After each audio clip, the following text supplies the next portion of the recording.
Hello guys, welcome to my intuitive reading by Guidance and Crow channel. Again, I got cut off at the end. I am absolutely not well practiced at videotaping myself. I feel like I'm cooking. I probably am. So, so basically, this is my bedroom. I've done it out in the kitchen. I've done it in the bedroom, but at a different angle for different videos, and it is like difficult to find a good spot to do it. The funny part is I forgot how to use the camera also. So anyway, it's on and it's working, obviously. So I wanted to touch more on some of the things I was talking about before I got cut off on that first introduction video. And I'm going to label this video introduction number 2 to continue off where we were talking about earlier. So I had been talking about working with oracle cards and how I feel that they are so much easier to work with compared to tarot cards because of the symbolism makes it harder to learn.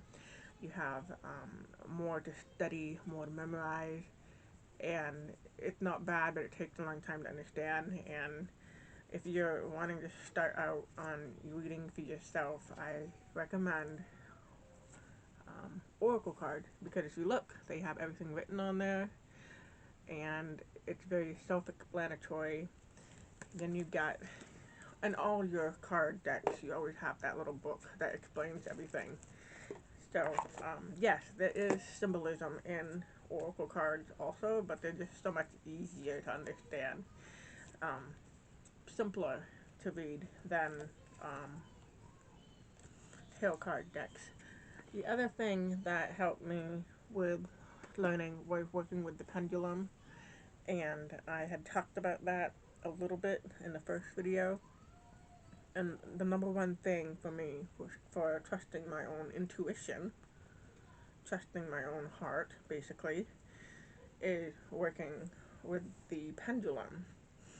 And I had to basically train it to say yes and no, and then after that, I was able to work with it.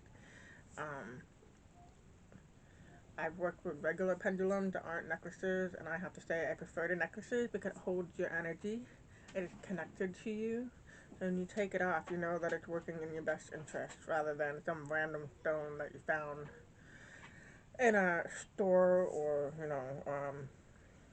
so the point here is find a stone you like, make a necklace of it, or wear it as a necklace.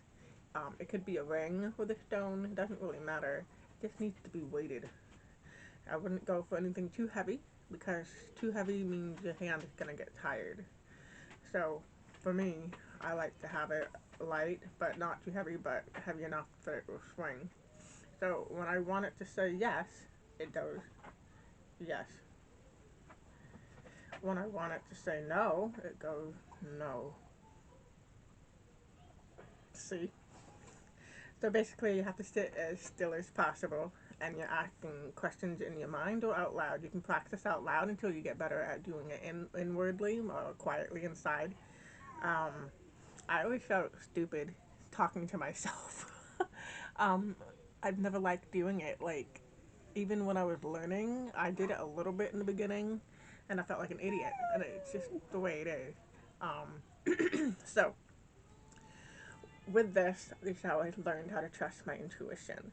And I started to understand exactly how I feel or how I sense things. And I started to realize I've been doing it all along. I just didn't understand it. My dog is fussing. What do you need, Coda? What do you need? Do you have to go out? Alright guys, I'm hitting pause and I'll be right back.